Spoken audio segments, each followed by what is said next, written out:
За тэгээд энэ хууль зүйн байнгын хороо ер нь улсын их хурл хуулиас ахдаг баймаар байна. Энэ асуудлыг энэ дүгнэлтийг чинь ерөөсөө 7 хоногийн дотор хилцээл нэг тийш нь болгочих хэрэгтэй байсан шүү дээ. Ер нь хилцэгч биш л дээ. Тэр үндсэн хуулийн хамгийн сүүлийн үг байгаа шүү дээ. Мэдэгтэн сахигтун. Зүгээр л мэдүүлж байгаа. Үндсэн хуулийг бол Монгол улсын нутаг дэвсгэр дээр байгаа Монгол улсын иргэн бусд харьяалгүй хүмүүс гадаадын иргэд бүгд биелүүлэх ёстой шүү дээ. Үндсэн хуулийн эцсийн дүгнэлт гармагцаа хүчин төгөлдөр эцсийн суудлаараа ийм л юм байгаа. Зүгээр л биднэрт мэдүүлж яана л гэж ойлгож байна. 7 хоногийн доторх процесс нь явагдаж байна гэж үзэж байна.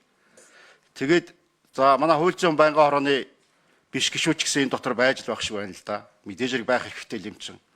Нөгөө үндсэн хуулийг зөрчсөн одоо яг нэрээр нь заасан байна шүү дээ. Улсын их хурлын гишүүн Болгон туяа гээд. Болгон туяа маань байх хэрэгтэй юм уу хэрэггүй юм уу? Гэхдээ шүнжингээд алах хурайл нүдэд ирсэн шүү дээ. Би эхний өдөр тэр 16-ны өдөр бол үндсэн хууль зөрчих гээд байгаа юм байна гэж ойлгоод тэр хуралд нь суугаагүй. Ирсэн ч хүрдээгүй. Тэгээд хараад байсан. За 17-ны өглөө би хуралдаа ирсэн. За тэр бойсон л байлгүй дээ. Тэр анхааруулад ирсэн шүү дээ. Үндсэн хууль зөрчиж болохгүй шүү гэд хэд хэдэн гишүүд ороод ийм бүр ялтай юм байна гэ ялын хүртэл хилээд ийлээ шүү дээ. Тэгээ өөрөө ч гэсэн дараа нь давтаж яриад байна лээ.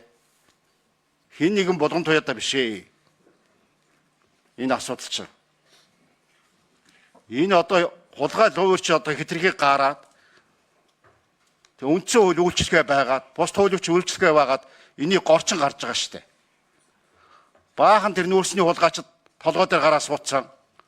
Тэдний хам амсаатан тэднийг дэмждэг хүмүүс нь нэг талдаа гарцсан. 10 жил ирэх байсан ардын намын ялцрал ингэж л гарч байгаа шүү дээ. Ийм л байгаа. Зарим ч орон зугтаад орж иж чадаагүй гэж байна. Битээ балаараад гараа. Хүн юм ярьж байгаа хажуудлаа солиод ахыг. Би юу ярьж байна? Чи яах гээд байгаа? Уцтай газар хуцаарай. Яшгил байж шүү зүгээр. Гүнийг дарганцар болчихороо ингэж идэв юм яа дээ.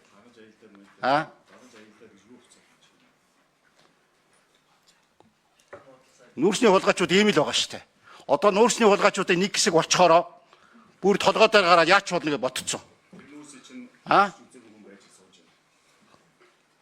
Чи зам тавирын сайд яаж хийж ирсэн чи би мэднэ шүү дээ. Бүх Монгол улсын төмөр замыг гацаагаад үрцсэн шээ чи. Хин гацаасан тэгээд. Одоо ямар байгаа вэ чи? Мухар төмөр зам тавьчаал тэгэл байж байгаа шүү. Нэгнийхээ үг хэлэх боломжийг олгоё. Монгол улсын ядуу дорой ийм байлгаж байгаа хин юм. Та нар л үсттэй. Бид нар хизээ ирэх байсан. Арчилснаа мөрөөрөл байгаа шүү. Зүгээр хэдэн үг хэлэх гэхээр бүр хэлүүлэхгүй. Үндсэн хуулийг зөрчиж одоо юу яриад байгаа юм бэ? Тэр мэдэгтэн сахигтэн гэж тэрнийхээ болгон туяач тэгээд алах байраад нүдэд ирсэн биз дээ.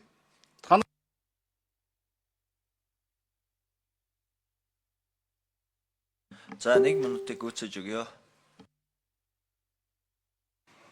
Тэгээ та хэд хулгай өөрөө дотроо тэгээд дохироод ингэж явна гэж байхгүй.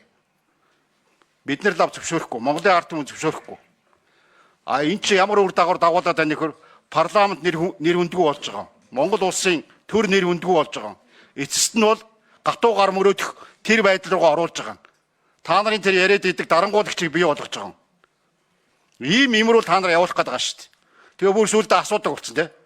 Манай тэр гишүүн тэгсэн. Манай нүүрсний тадаг өмгөөлж байгаа. Тэр хүн үндсэн хуулийг тэг тайлбарсан гэж. Үндсэн хуулийг тайлбарлах хинт ч байхгүй шүү дээ. Зүгээр тэрийг мэд сах тэгээд болоо шүү дээ. Цэцгийн дүгнэлт гарцсан байна. Энэ 9 гишүүн гарын үсгээ зурцсан байна. Цэцгийн тамган дараацтай байна. Өшөө одоо юу хэрэгтэй юм? Монгол төрийн ажлыг гацаагаад иймэрхүү байдалтай байгаа шүү дээ. Тэр өдөр тэгээ зөв орж ирээ зөв суулгасан бол манай бүлгийн шийдвэр гарцсан байсан.